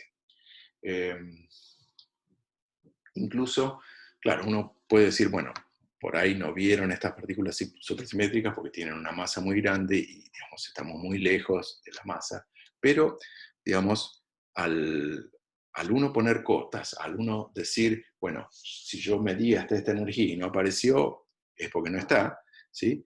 al uno ponerle cotas, ¿sí? Y imponer que si existen tienen que tener una masa mayor que tanto, ¿sí? ¿Qué es lo que pasa? Eso también tiene una consecuencia fenomenológica, porque al tener, digamos, masas cada vez más grandes, ¿sí? Vía las correcciones virtuales, ¿sí? A los procesos conocidos, entonces estas partículas supersimétricas también tendrían que introducir, digamos, correcciones, y que eso no, digamos, no se tendrían que haber visto, ¿sí? O sea, por más que uno no tuviera la energía necesaria para generar a esa partícula, ¿sí? A través de, digamos, de las correcciones del desarrollo perturbativo tendrían que haber aparecido, ¿sí? Y eso es lo que no aparece, por lo cual, digamos, mucha gente estaba muy desilusionada con respecto a los logros del acelerador. O sea, siempre que se ha construido un acelerador más grande, digamos, no solo se tenía la esperanza de chequear el mecanismo de Higgs, ¿sí? Y toda la fenomenología asociada al Higgs, sino que también apareciera señales asociadas a, digamos, a esta nueva física, ¿no? Digamos, por otro lado, digamos, hay evidencia incontrastable de que, digamos, de que el modelo estándar es incompleto y de que hay física más allá del modelo estándar, pero bueno, hasta ahora, digamos, no la hemos encontrado en estos aceleradores. ¿Ok? Bueno, se me fue muchísimo el tiempo. Bien.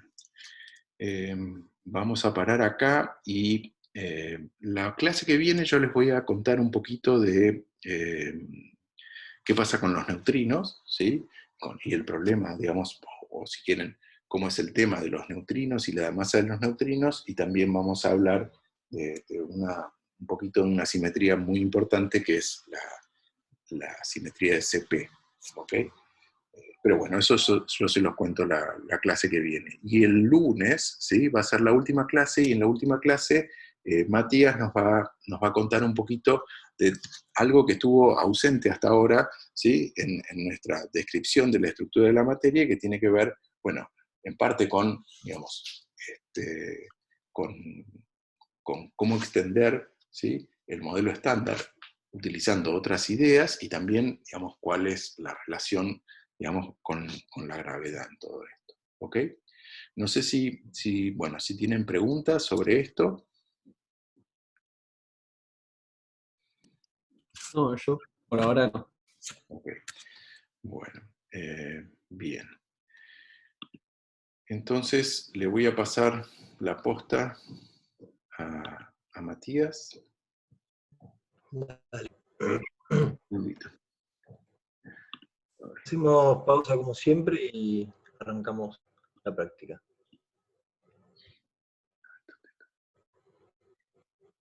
Ok.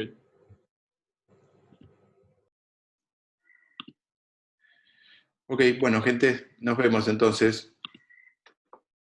Nos vemos el viernes.